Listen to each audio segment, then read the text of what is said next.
प्रसाद ले लेता तो ठीक था, पर्स भी उठा लिया। अब आप सोचें पर्स क्या करेगा बंदर? आपको इस बात का डर है कि ये पर्स खोल भी तो सकता है और बंदर खोल भी सकता है। जब बंदर आपका पर्स खोलने लगे तो आपको कुछ फील होने लगेगा।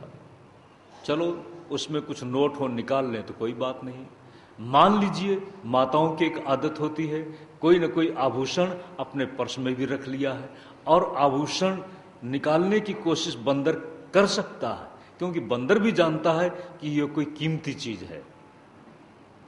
अगर बंदर आपके पर्स से आपके देखते देखते आपको परेशान करता हुआ आभूषण निकाल सकता है, कोई ऑर्नामेंट का छोटा सा रूप है निकाल सकता है, तो सिंह भी ले सकता है।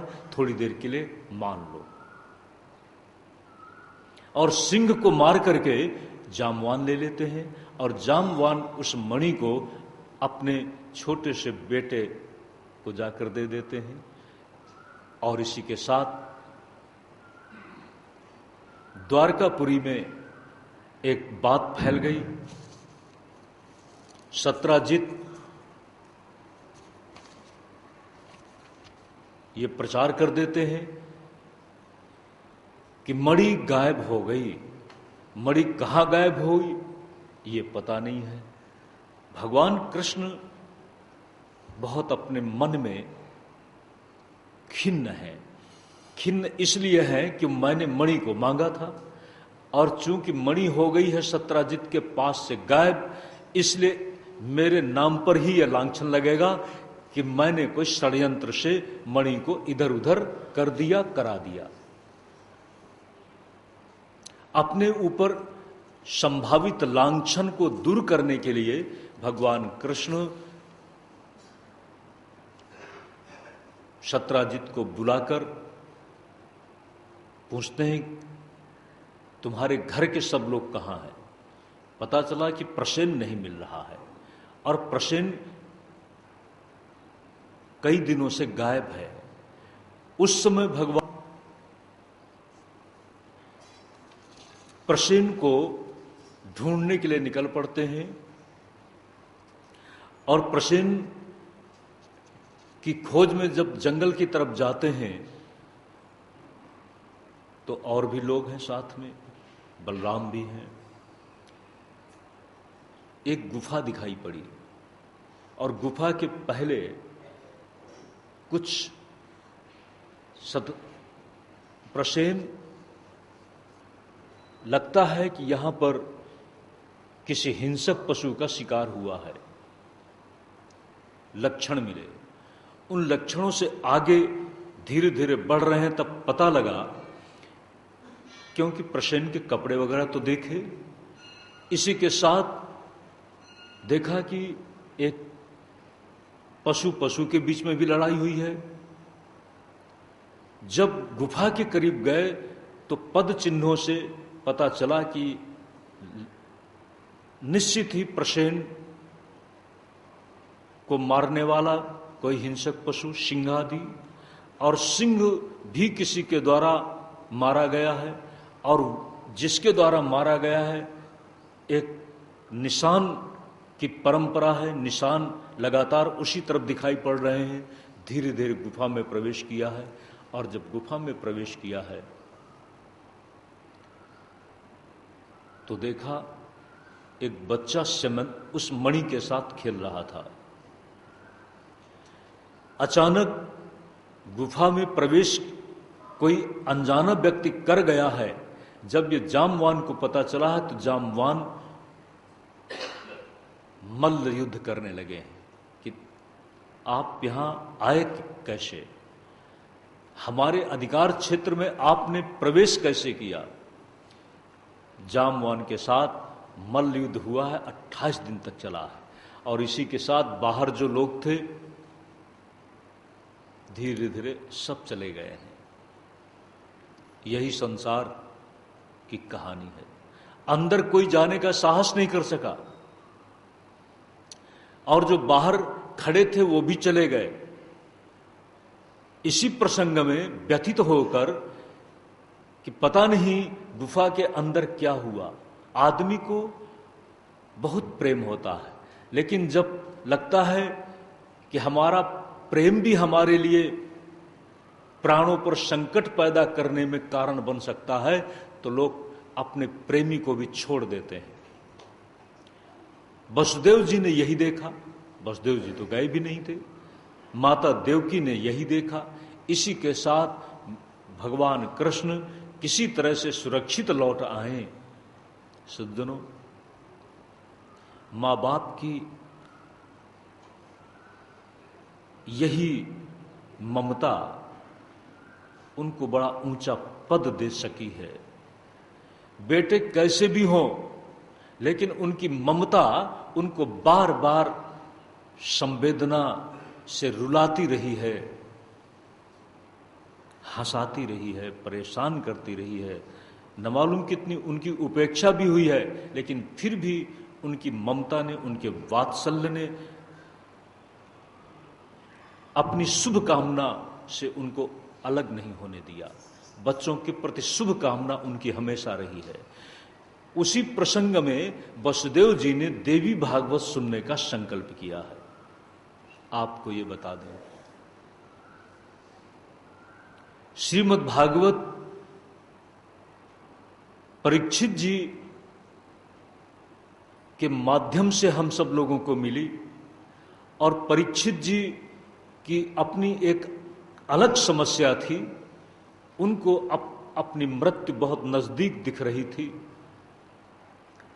अब कौन मेरा उद्धार करेगा, क्या होगा मेरा? इस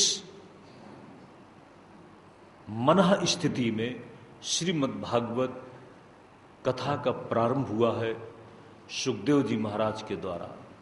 लेकिन देवी भागवत वसुदेव जी की व्यथा, पुत्र वियोग और मेरा पुत्र सुरक्षित लौट आए, ये उनके अंदर एक बड़ा गहरा व्यथापूर्ण संकल्प है। और उस संकल्प की सिद्धि कैसे हो, आपके सामने भी यही प्रश्न आता है। कभी आप बेटा इधर उधर चला जाए, कोई उसका काम न चलता हो, तो किसी ज्योतिषी से पूछें क्या बात है, मेरे बेटे की हालत अच्छी नहीं है। किसी गुरु के पास जाकर के भी जानना चाहेंगे, गुरु के आशीर्वाद भी पाने की कोशिश करेंगे। ये माँ बाप की ममता है। उस समय वसुदेव जी के यहाँ देवर्षि नारद आ जाते हैं, और देवर्षि नारद ने कहा, चिंता मत करो, मैं तुमको उपाय बताता हूं, श्री देवी भागवत की कथा सुनो। देवी भागवत की कथा सुनने के साथ सचमुच भगवान वासुदेव श्री कृष्ण वहां से लौटते हैं। और जब लौटे हैं तो अकेले नहीं लौटे, 28 दिन तक मल्ल युद्ध हुआ है, मतलब मसल का युद्ध, अस्त्र शस्त्र का नहीं, हाथों का, बाहुबल।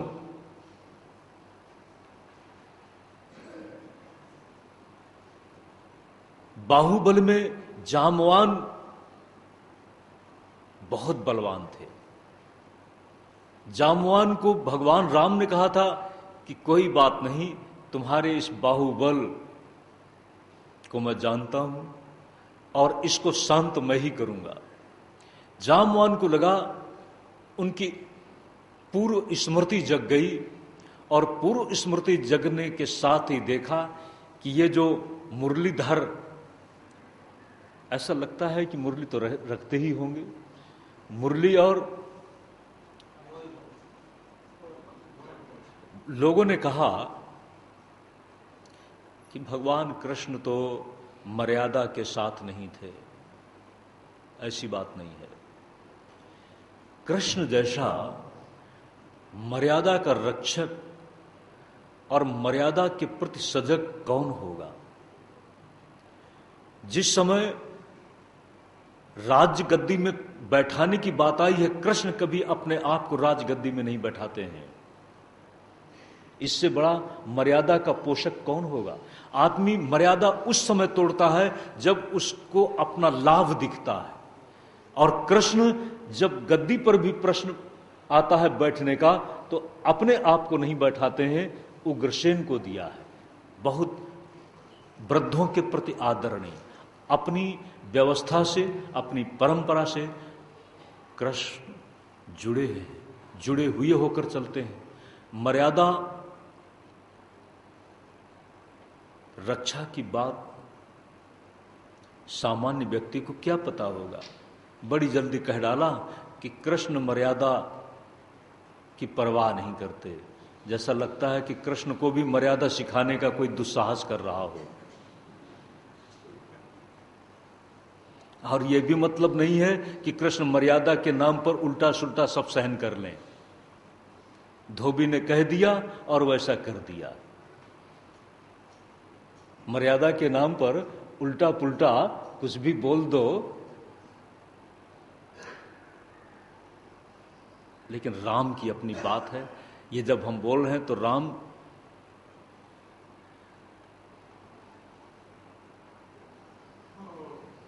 अपनी प्रकृति से, सज्जनों, एक बार अगर तुमने त्याग का आदर्श अपना लिया तो तुम्हारा नाम त्यागी पड़ जाएगा। और एक बार तुमने त्याग मूर्ति का नाम पा लिया तो आपको अब त्याग मूर्ति की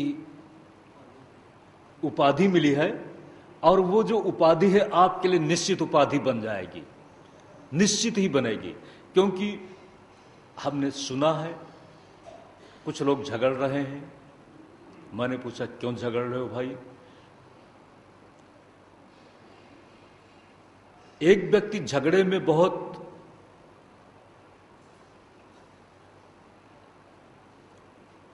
आक्रामक दिखता है और दूसरा व्यक्ति लगता है कि झगड़े के प्रति कोई उत्साह नहीं रखता है।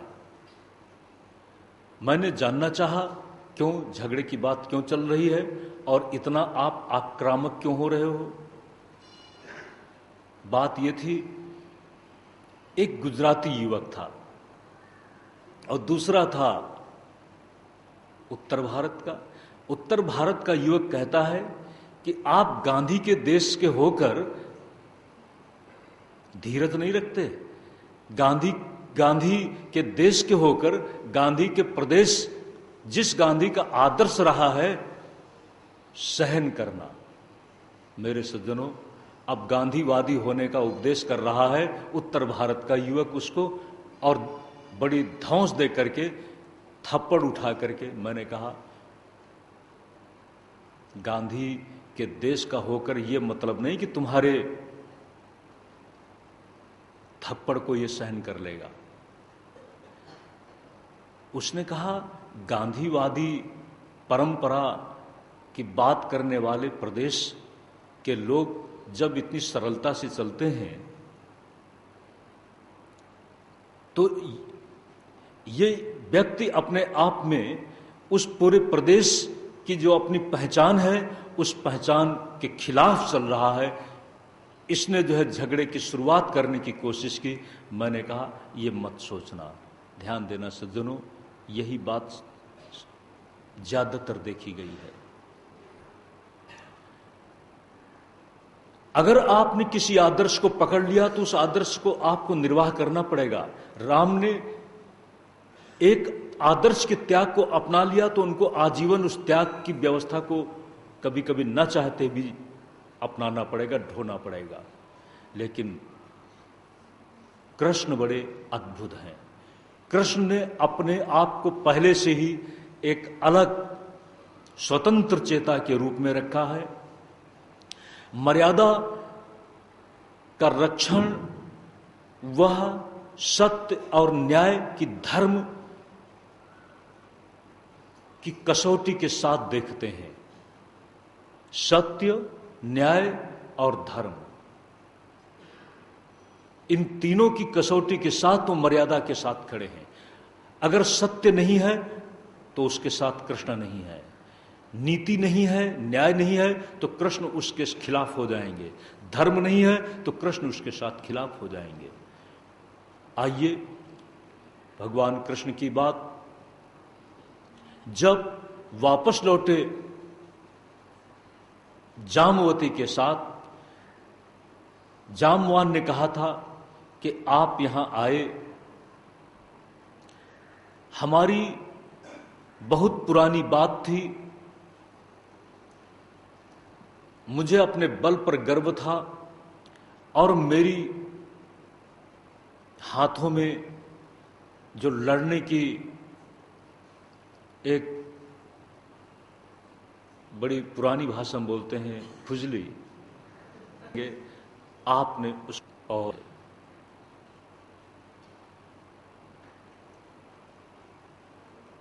साधक सहायक पात्र माना गया, ये आपकी कृपा थी। आज वही मेरे घर, मेरे पास रूप बदलकर आ गए हैं। अब आप मेरे यहां से खाली हाथ कैसे जाएंगे? ये मणि के साथ मैं अपनी जो बेटी है जामवती, आपके भगवान कृष्ण जामवती के साथ भगवान कृष्ण सीमंतक में आ गया हो, उदास द्वारका फिर से चेतन हो गई।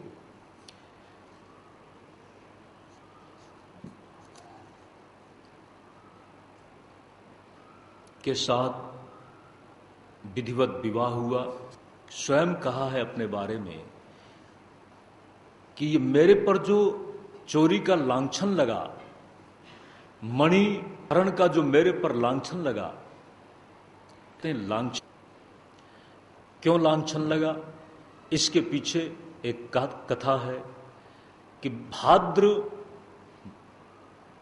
महीने की शुक्ल पक्ष की चतुर्थी को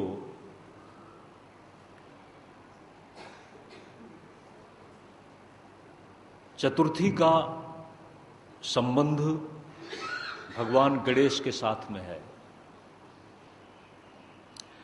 कहते हैं किसी समय गणेश जा रहे थे।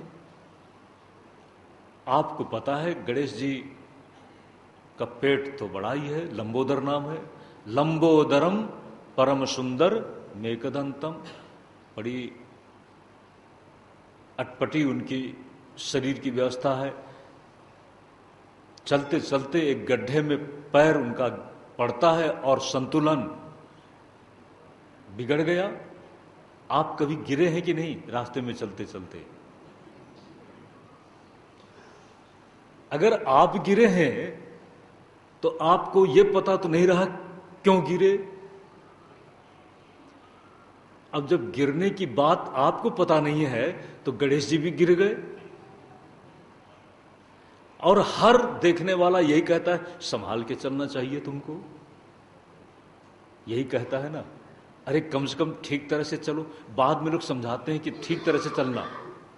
ध्यान दें, देखने वालों को क्या पता, गिरना कोई जानबूझ करके थोड़ा होता है और गिरना कोई समझदारी से थोड़ा होता है, वो तो घटित हो जाता है। और यही बात हुई, उधर से चंद्र ने देखा और चंद्र ने देखकर ऐसा देखा गया है कि कोई गिरता है और किसी को हंसी आती है। चंद्र को हंसी आ गई। उसी समय भगवान गणेश ने कहा है, चंद्र,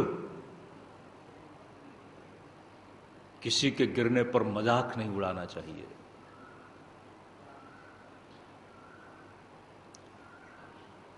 तुम मेरा उपहास कर रहे हो। ठीक, आज के दिन जो तुमको देखेगा, तुम आज के दिन यानी आज की चतुर्थी की रात्रि में तुम देखने लायक नहीं हो। और अगर तुमको किसी ने देखा, देखने लायक